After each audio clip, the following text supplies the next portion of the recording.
to Christ. Well, the relevancy of all of these prophetical books to the New Testament. Yes. I didn't realize that before we started. Most people do not. They kind of see it as a separate entity when it is really a harmonious. I knew about Isaiah's prophecy. Yes. It's astounding, really, just remarkable. It is. It truly is. And yet, historically, the only thing the prophet knew was, we need to get the temple built. This message relates to Zerubbabel and Joshua because the house of God is in ruins, and that's our main focus. We've got to get to work and put the temple up. And it's not because of the importance of the physical structure of the temple, it's what the temple represents in Haggai's prophecy about the future kingdom that will be more glorious than the present one. You can't really study it now in this time frame without seeing the hand of God involved in it. Exactly. Because when it was written and they were experiencing all of this, they didn't see the relevance for today or for when Jesus was born. The only thing that a lot of them understood to some degree kind of what the meat of the message was. But as far as like anything that pertained to the branch, anything that pertained to future situations, they didn't understand how all of that was going to come play about. Remember our study of Peter, where Peter said the prophets searched diligently because they wanted to know what their prophecies, how they would be fulfilled. They didn't get that. But they knew by faith that God would bring it about. Who? I was just thinking when you were asking that question, it kind of makes me wonder why, when I was growing up, we get the general stories in every child's Right. storybook, but to see the continuity from the Old Testament to the New Testament, it wasn't there. Yes. Yeah. Well, we're going to get into a passage that's probably the most familiar of all the book of Zechariah. And interestingly, a lot of us New Testament Christians, we only know a little bit of the prophecy. We don't know the fullness of the prophecy and everything that's a part of it.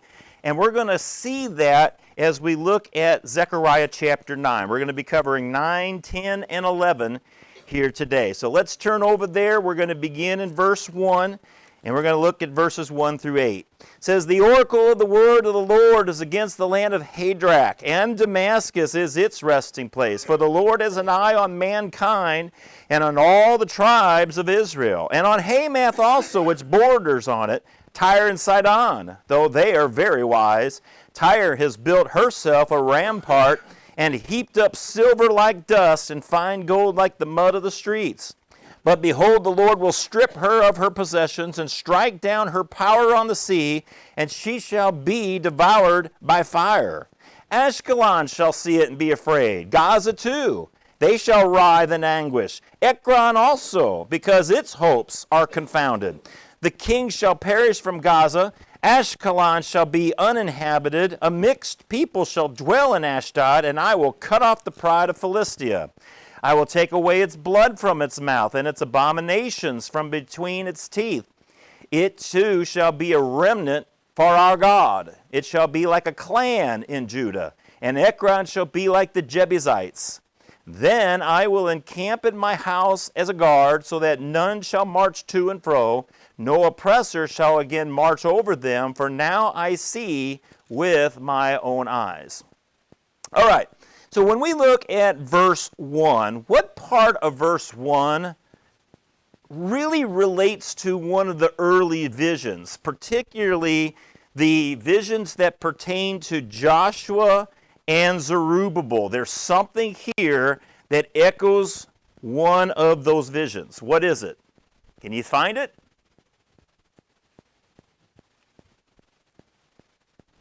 It's in verse 1.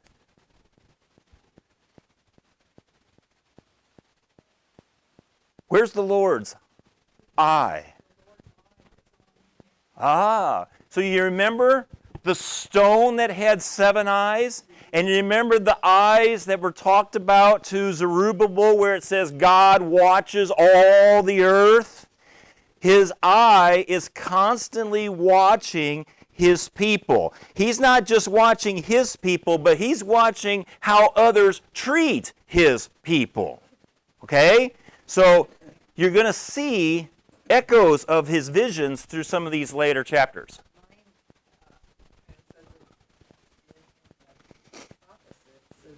The eyes of men and all the tribes of Israel are on the Lord. Oh, so yours reverses it? Yeah. Wow, because this says the Lord has an eye on mankind. Wow. I have the word of the Lord is against the land and will rest in Damascus. Okay. So the idea, though, is the eyes of mankind having their eyes on the Lord would only be true in this case contextually from the point of when they're destroyed. Because his eye is actually on the nations. Do you see how he's actually talking about his eye is actually bringing in execution of vengeance against the nations? So it would seem as though the translation where God has his eye on mankind seems to fit the idea better. This commentary states that they're looking toward the Lord for deliverance. Okay? So that would be the people of God. That would have to be the people of God. So we're introduced to several places. And by the way, Hadrach is only mentioned in the Bible right here. Not mentioned anywhere else. But what we're talking about is areas that surrounded a lot of Israel. Both the northern kingdom and the southern kingdom. So we've got the Arameans and Syria. Syria and Damascus would be kind of the same area. Remember, Damascus was the place that Paul was going to persecute the Christians. Remember? That would be in the land of Syria. Now, that's not Assyria. That's Syria, different place. But we've got the Phoenicians, Tyre and Sidon. Tyre and Sidon sat, if this is a picture of Israel, northern kingdom, southern kingdom, Tyre and Sidon sat right up here along the Mediterranean Sea. They were an important couple of cities. Do you know why? Because the trade all came from them. Do you remember when Solomon was actually getting the articles of the wood to build the temple? You know where that came from? It was Tyre. So these were places that were significant. And the interesting thing is even though they're setting up ramparts, God says, I'm going to strip her of her possessions and strike down her power. So who's affected economically when God does that? What people? Anybody who does business with them. That's exactly right. But Zechariah is not the only one that actually cast judgment against Tyre and Sidon because of the arrogance that they had. You know, they lived in an area where if anybody came against them, they had an easy alcove to get out on an island so that they were almost impenetrable from getting conquered. Alexander the Great was actually able to do that, but Nebuchadnezzar couldn't figure it out. Nebuchadnezzar came there to attack them and dethrone them. Nebuchadnezzar couldn't figure it out, but Alexander the Great was able to eventually conquer them. But that's who we're talking about. And then we've got the land of the Philistines, Ashkelon, Gaza, Ekron, and Ashdod. But interestingly, Gath is missing. Gath, anybody know who came from Gath? Goliath did. And the suggestion is perhaps Gath is missing because they were still not fully recovered by their war with Judah during the reign of King Uzziah. Okay, and he had destroyed the Philistines. Nonetheless, this is all about judgment. Do you notice how the pride of the people, the areas all around Israel, God is going to deal with. And so what we're seeing in this in this vision or in this prophecy is all of God's enemies, all the enemies of God's people will be dealt with. And what you're seeing is how God plans to execute what we read in the second vision. Do you remember the four corners of the earth? And he was going to actually, the horns, he was going to have smiths come in and drive them out. Remember? And what you're seeing here is now we're seeing who some of those nations are that God is planning to deal with. So when you see Philistia is going to be like that of a clan of Judah, what are we talking about? Think about, Judah was the largest area, but if you just bring it down to a clan, how big is that? It's a small area, isn't it? It's a small area, even though Judah might be big. We're talking about they're going to be driven down to about the size of a family. And then he talks about the Jebusites. Who's the Jebusites?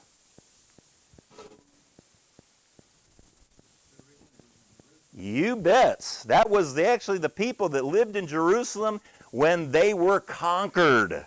The Jebusites were the people that Joshua conquered. So when you see they're going to be like a clan of Judah and they're going to be just like the Jebusites, what's going to remain of Philistia? Starts with an R. It is a remnant of people. And that's what God leaves, is a remnant of people. He's going to take away their power, but they will not be able to have the same luxury that they had before. And notice that what's going to happen in the end of all this. Verse 8. What's going to happen?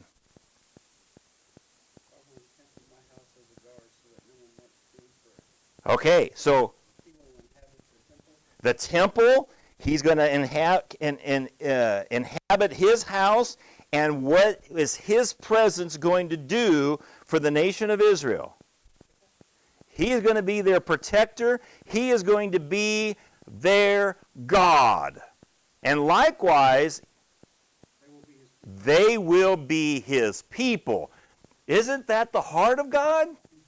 That's been expressed numerous times through this incredible book. And so what you're seeing here is really several visions. The eyes, meaning the eyes that see everything going on. You have the horns going to be driven out by the smith, and then you have the picture of Jerusalem with God being the wall around his people. A special people that are God's. So you see three of the visions talked about here in the first 8 verses of this section.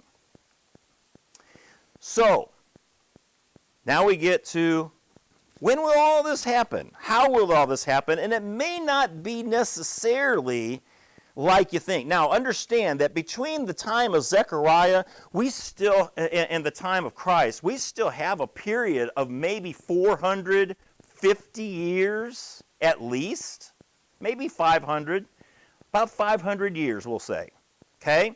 So there's going to still be wars and interactions that are going to affect all of these lands. As I already mentioned, Tyre and Sidon are going to feel the effects that what Nebuchadnezzar couldn't do, they're going to feel the effects when Alexander the Great comes on. Okay? So there is still going to be parts of what God's plan says here that's going to still bring judgment. But what I want us to see is kind of what results from that judgment. Now look at verse 9. Rejoice greatly, O daughter of Zion, and shout aloud, O daughter of Jerusalem. Behold, your king is coming to you, righteous, having salvation is he, humble and mounted on a donkey, on a colt, the foal of a donkey. And I will cut off the chariot from Ephraim, and the war horse from Jerusalem. The battle bow shall be cut off, and he shall speak peace to the nations. His rule shall be from sea to sea, and from the river to the ends of the earth. As far as for you also, because of the blood of my covenant with you, I will set your prisoners free from the waterless pit. Return to your stronghold, O prisoners of hope. Today I declare that I will restore to you double. For I have bent Judah as my bow, I have made Ephraim its arrow. I will stir up you sons, O Zion, against your sons, O Greece, and wield you like a warrior's sword. How is the king of Zion going to enter? On a donkey, on a foal of a donkey. And what will he bring? He is come. Well, actually, something before that. Look at verse 9. Before that, rejoicing and salvation. He's bringing righteousness. It says, behold, your king is coming to you. Righteousness and having salvation is he. He's bringing the opportunity to be saved for his people. That's what he's bringing. He's coming in lowly. And remember when we talked about this idea of bringing in a donkey didn't represent war. Horses represented war. Donkeys represented peace. If a king was coming to a nation and they were riding on a donkey, it was meant that this is a message delivered in peace. And so we get this picture image. The king is coming.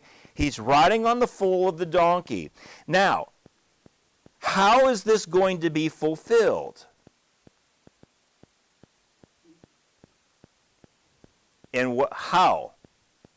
We know Jesus. How?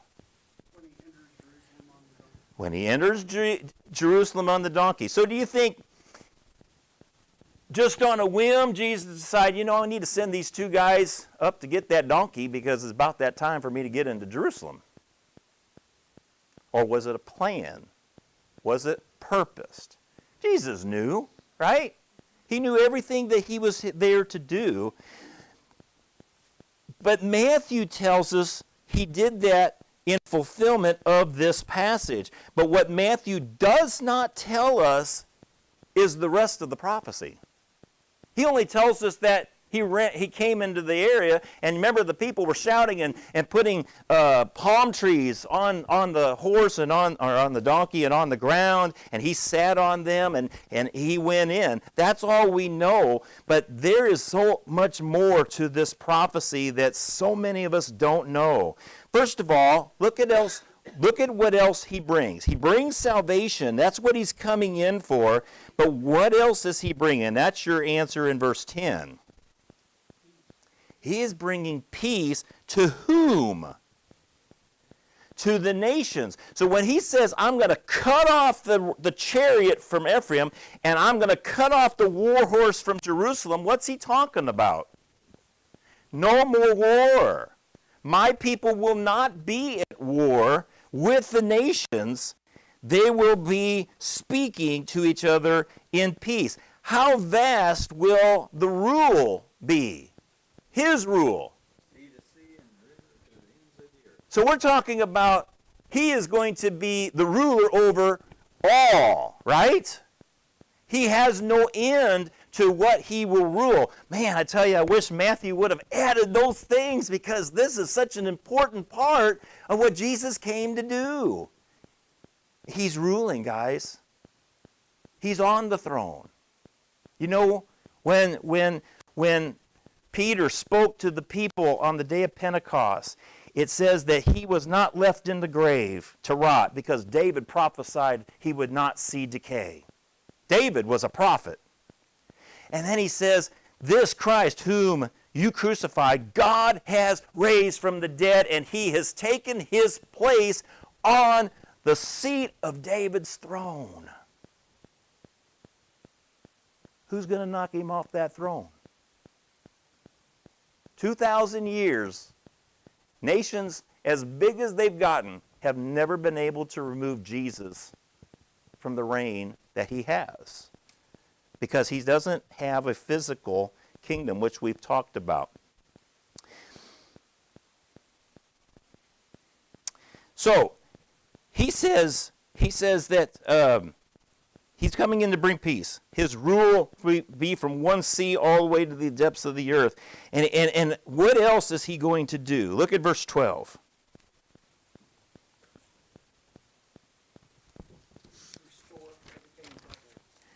Restore everything double and bring the prisoners of hope home. Right? Return to your stronghold. Return to the place you belong, you prisoners.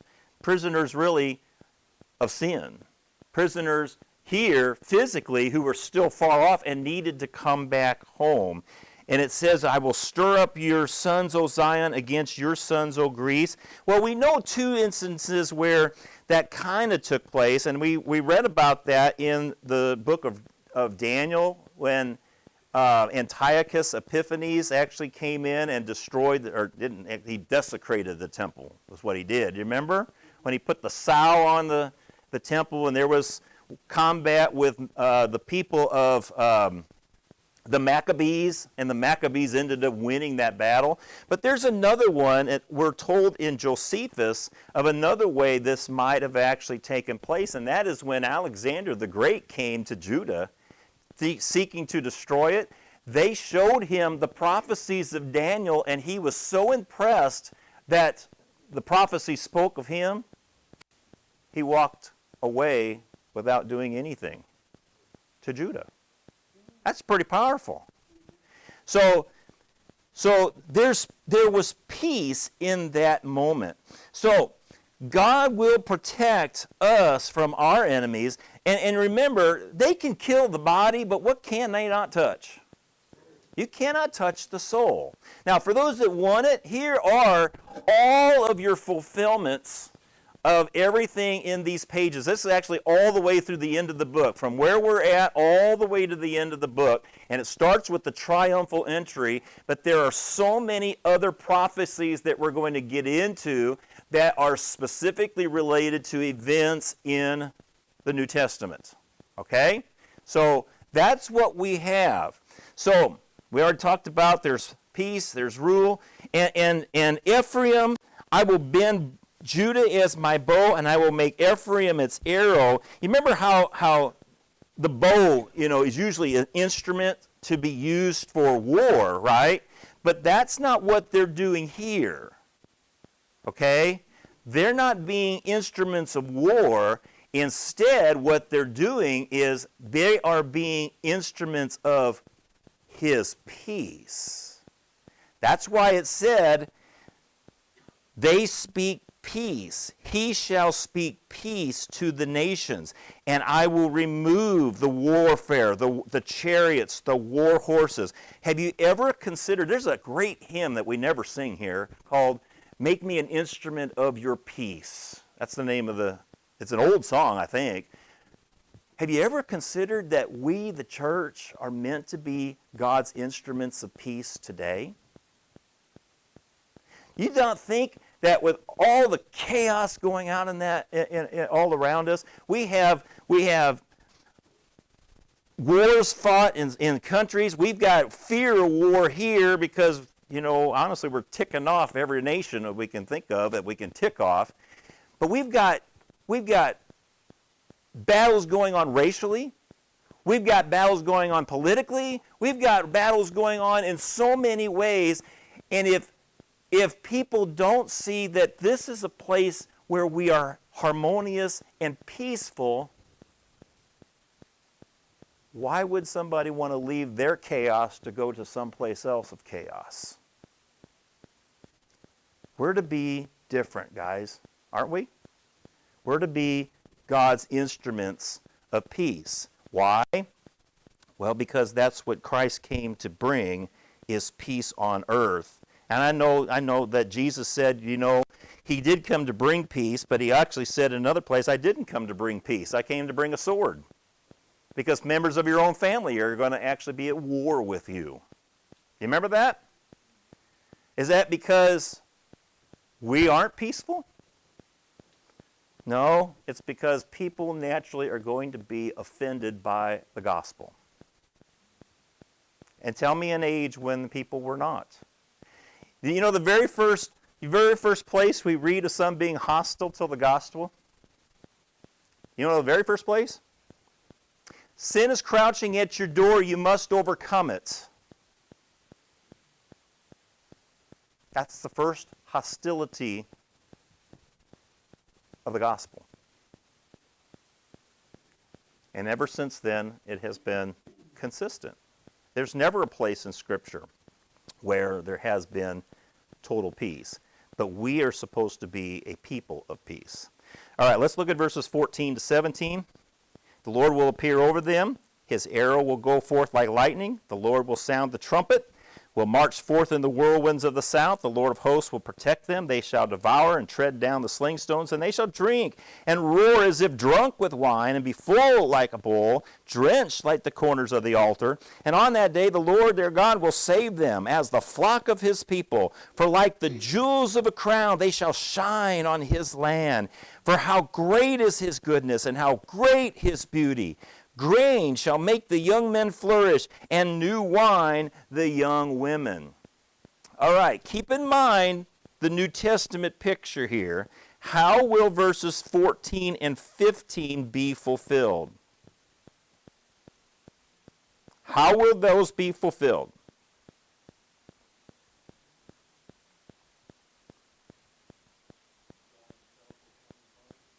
Okay, we have God as our protector. Yep. Does it say that we're supposed to get drunk? Does it say that? No, but it does say they will be like drunk. So what are we talking about? What are they talking? This is God's people he's talking about. Yes. Rejoicing, right? Celebration. When do we experience that? When do we celebrate celebration, huh? Well, of course. But pertain it to God's involvement in our lives. When does celebration happen? When our sins have been taken away, do we not have reason to celebrate? I wish we made it more of a party than we do. Because it should be a means of celebration, a community celebration. And that's what he says. He says that they're going to be as if they are drunk and like a full bowl drenched in the corners of the altar. And notice what it says that brings about this feeling. Verse 16. What brings about this feeling? God saves them and his people what? They're precious to God, like a jewel.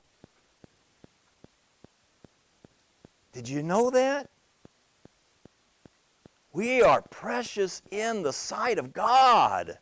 He's not some deity up there that could care less about us.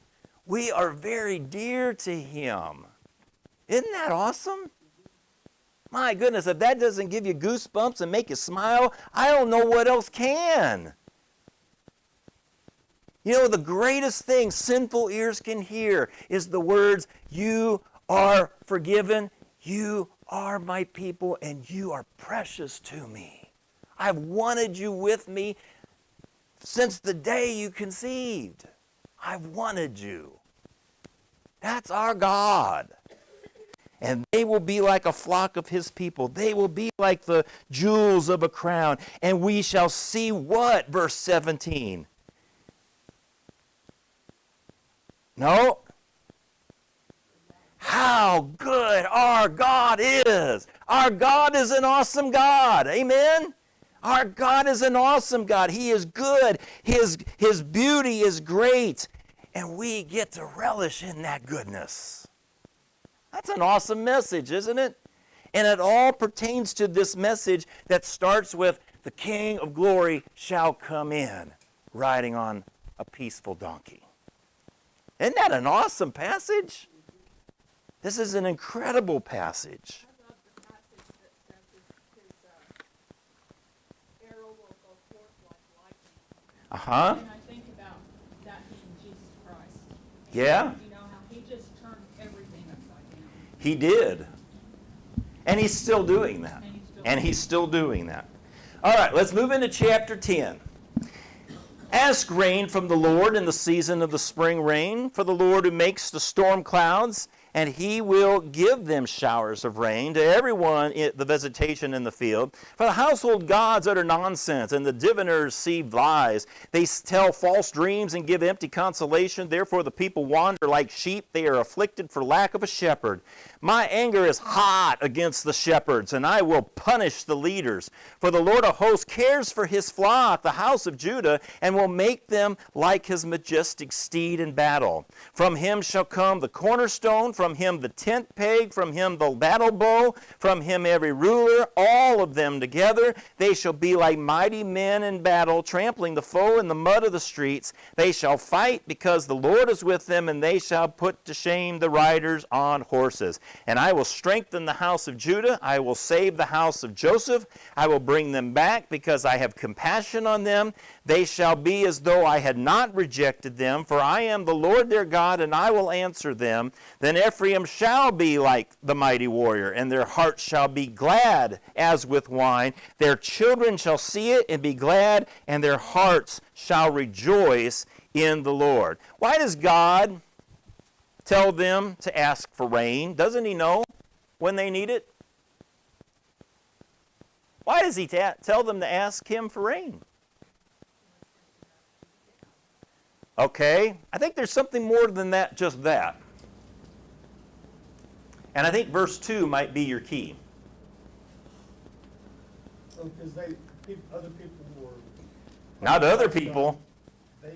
They themselves had been asking the idols for those blessings. It was idolatry that sent them to captivity in the first place. That was the thing that angered God the most. They weren't praying to God. They were using Asherah poles, hoping that those Asherah gods would give them children and blessing. They were burning their children as sacrifices to these foreign gods, hoping that those gods would show them blessing and favor. That's what sent them to captivity. So now God, after he's bringing the people back to their land, now he's telling them, rely on me. And you know what the interesting thing about it is, as far as household gods were concerned, when they came back from Babylon, Israel never struggled with that. Ever. Now, they struggled with other things. They don't hear that they had it all figured out. They did struggle with other things, but as far as fashioning idols, they never did that again. So God is telling them, stop trusting in false dreams. Because eventually, when you start trusting in your gods, what happens? The end of verse 2. You wander like sheep, and when there's no shepherd, that kind of gives you an indication what the leaders were also doing. How do we know the leaders were doing this? They weren't leading. Yes, his anger burns against the shepherds. That would include kings. What was Manasseh like? The King Manasseh, the son of Hezekiah. He was the most evil king they ever had, sacrificing his children, practicing witchcraft, and leading his people to do the same. And that wasn't bad enough. The other leaders were the Levites, and while they might have been doing some of the sacrifices, when they weren't doing sacrifices, they were sitting with their backs to the temple and praying to the stars in heaven. That's what Ezekiel got to see.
mission and fulfilling what his purpose is, okay? And his purpose is still about salvation, because as we look at verse 6, it talks about what God is doing with his people. And what is he doing? He is strengthening the house of Judah, saving the house of Joseph. Now, this is talking about the southern and the northern kingdom. When we're talking about Joseph, we're talking about Manasseh and Ephraim, remember? And what he's saying is there's going to be harmony between those two previous feuding nations. They were once one people, and after Solomon died, they became two nations. And Zechariah is saying, I'm going to strengthen and save them, and I'm going to bring them back. And what else? He's going to return them. Verse 6. I'm going to have compassion on them. I'm going to restore them. And they are all going to have godly fellowship. Now, here's the interesting thing. The people... You want to finish your statement? Go ahead. I was just going to comment on how he commented, he refers to the house of Joseph in a couple of ways, other than right there in 10. In 9, back in verse 11, he says, I will free your prisoners from the waterless pit. Right. So, the people of Ephraim became the people of Samaria. What were the relationships like between Israel and Samaria? Wasn't good. They were half-breeds. They weren't real people of God. We're the chosen ones. Right? So when did this harmony take place?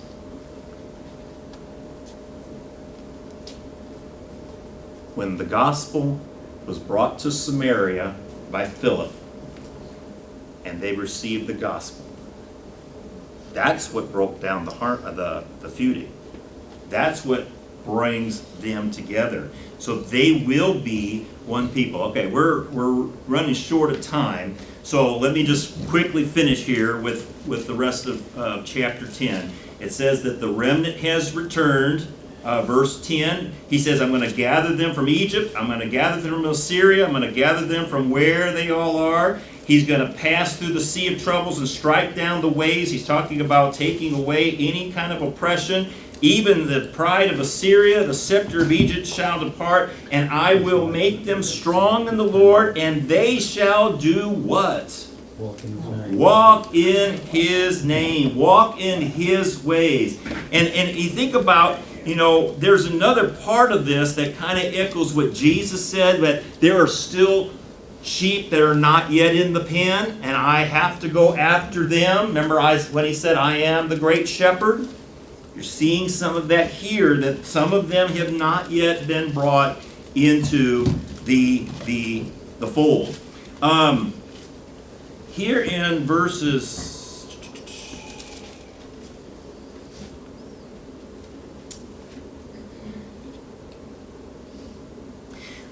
But he says, I'm going to bring them back. Oh, here's where it is. Verse 10. I'm going to bring them back. And he says, till there is no room for them. Do you see that? Do you remember Jesus' parable about the banquet room? He says, go and invite everybody. Fill up this room. So they went out and invited. And what happened? Anybody remember? A few people came, but he sent them out again because it wasn't full yet. And they went out, and the people said, well, I've got other things to do. So it's the idea here that, the banquet room is meant to be full, but we've got to reach the people that need to hear it and can accept that message. So you kind of see, again, this idea of Christ caring about not just Israel, but even the nations that will come through to believe through them. So 2 changes: they will be strengthened, they will become obedient. Now let's move into quickly chapter 11. Again, the background is still Ezekiel 34. Notice that the vision begins with judgment.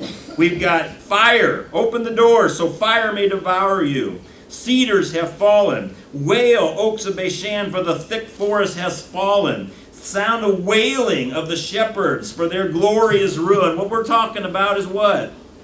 Judgment, right? He's talking about judgment. And what does God ask of them? Look at that. This is a bizarre request. Look at verse 4. What's he ask of them? Mark for slaughter. No. Become shepherd of the flock, doomed to slaughter. They're supposed to, but notice in verse 5, those who buy them slaughter them. They go and punish. They sell them. So yes, he is calling them to become shepherds, become leaders. But these shepherds instead have said, look at continuing verse 5, I become rich. Their own shepherds have no pity on them. I will no longer have pity on those who live in the land. Behold, I will cause each of them to fall into the hand of his neighbor, and each into the hand of his king. They shall crush the land, and I will deliver none from their hands. And then he has two sticks, one named Favor, one named Union, and it says that in a month's time, I'm going to destroy these. I'm going to destroy the shepherds. I will not be your shepherd anymore. And so he takes, verse 10, the staff called Favor, he breaks it, and it says, annulling the covenant that I made with the people. And with the other one, he also gets rid of that one. And Paul, what he's talking about is, since they've not been the shepherds of my people, guess who's going to assume that role? God is. That's in keeping with Ezekiel's message as well. I will become, and he says, I'm going to break this off. And it echoes the idea that they broke the covenant, and what God is going to usher in, just as Jeremiah said, I'm bringing in a new covenant to govern my people. The people that will be their God, and they will be my people. Real quickly, and I know the buzzer just read, he says, well, I've been your shepherd. They didn't want him to be the shepherd, so he says, pay me my wages, and they weighed out, and it was 30 pieces of silver. That is the price of a slave. And he takes that money and says, throw it to the potter, and they took those 30 pieces of silver and threw it back, breaking the covenant. Now, there is something in the Bible that tells us this is prophetic to Christ. In what way? That's exactly the price Judas set to betray Jesus. And what did he do with the money? He keep it? He says, here, I don't want it. This is not right. They said, well, what's that to us? He throws it back, and they say, you know what? We can't keep this money and put it in the treasury because that's blood money. They didn't get care about. They kind of just convicted themselves, didn't they, in what they did? So they purchased a potter's field with that 30 pieces of silver. And so he finishes up, verse 17. Woe to my worthless shepherd who deserts the flock. May the sword strike his arm and his right eye. Let his arm be wholly withered and his right eye utterly blinded. God cares about his people and his sheep, and he desires shepherds to properly lead them. Jesus has set the example of that, being our great shepherd, and we need to follow in that example. All right, we've got 3 more chapters.